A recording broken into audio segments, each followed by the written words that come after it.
I want to figure out a way for the teachers to understand the students. I have flashbacks of what has happened to me when I was a kid. I have nightmares a lot, but as I've gotten older, I've learned how to control them better or just deal with them.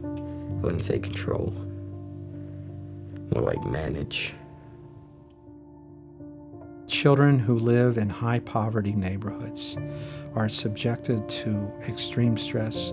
There are individuals who, because of their poverty, don't know always where they're going to get their next meal or where they're going to have a roof over their head. Unaddressed trauma among school children is the single greatest public health crisis in America today. Trauma is defined as exposure to extreme stress. What's happening isn't so much one singular event, but something that's called complex trauma, which is sustained, pervasive trauma over a long period of time.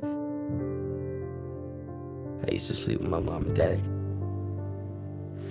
I woke up to my dad yelling at my mom, screaming, "I'm done," pointing a gun at her. I seen somebody get shot in the head. I was like 8. My mom don't even know this. Somebody got shot in the back of the head with a shotgun. It was a horrifying sight, you know. I wouldn't wish that on anybody. We know that children who have 2 or more episodes of extreme stress are 2.6 times more likely to fail a grade.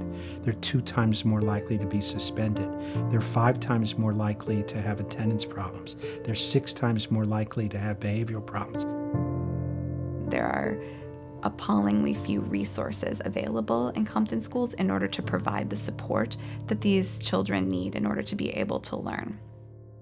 My dad was beating us. He had socked my mom in the stomach while she was pregnant with my little sister. And then he was gonna punch her again, and that's where I stepped in and he punched me. I panicked and I called 911, and that's where we were taken from our parents. Many of them have unstable living situations. They might be homeless. Some of them are in the foster system. And many of them experience pervasive discrimination and racism in their community. Another student, Kimberly Cervantes, experienced homophobia in the school itself. This girl turns around and looks at me and asks me about my sexual preference. She asked me, "Are you gay?" And I told her, "Yeah, I think so." And then my teacher looks at me and says, "Why would you do that? Why would you be gay?" As is typical for a student who has experienced that kind of trauma, particularly in the school, Kimberly missed many classes. One of the kids whom we represent was living homeless on the roof of his school. I used 4 carpets. I put one to cover for the wind and the cold. And then I used one for where I would lay down, and then one for a pillow. Compton School District, rather than assisting him, reported him to the police for trespass and suspended him from school. Here's what we know about trauma. Trauma shuts off the brain. It turns off the learning switch.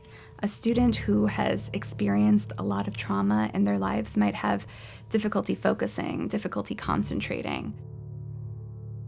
A primary response that schools have to trauma is unfortunately to discipline, punish, and exclude children.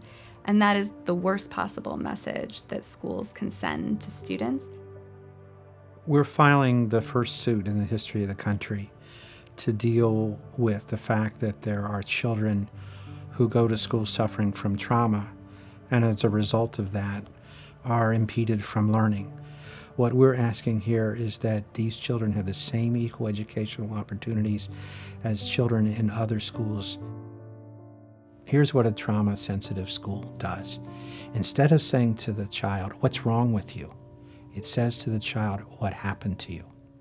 There are different models for what a trauma-sensitive school looks like, but they share core components. The first is that all adults in the school need trauma-sensitive professional development training.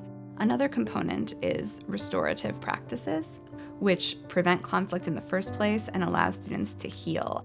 And then finally, there needs to be mental health support by trained providers on campus.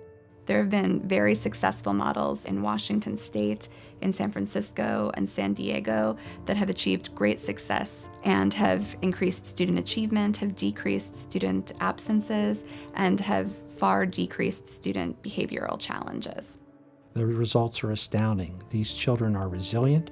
These children are taught to deal with the trauma, and the academic performance goes up, and their love of learning becomes part of the environment in the school.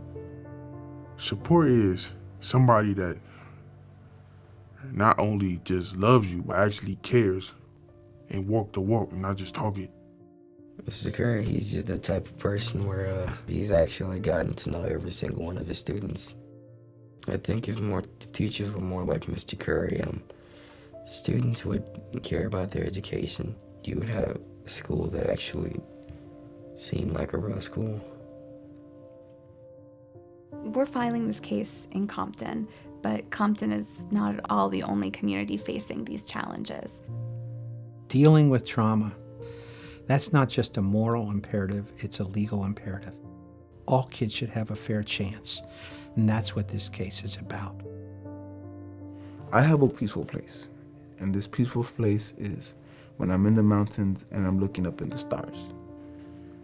I would love to see my school as my peaceful place, where I could be feeling safe, calm, I don't have to worry about anything else. Trauma does affect students. I want to make my school better because I want my kids to go there. And I want my kids to feel safe in that environment.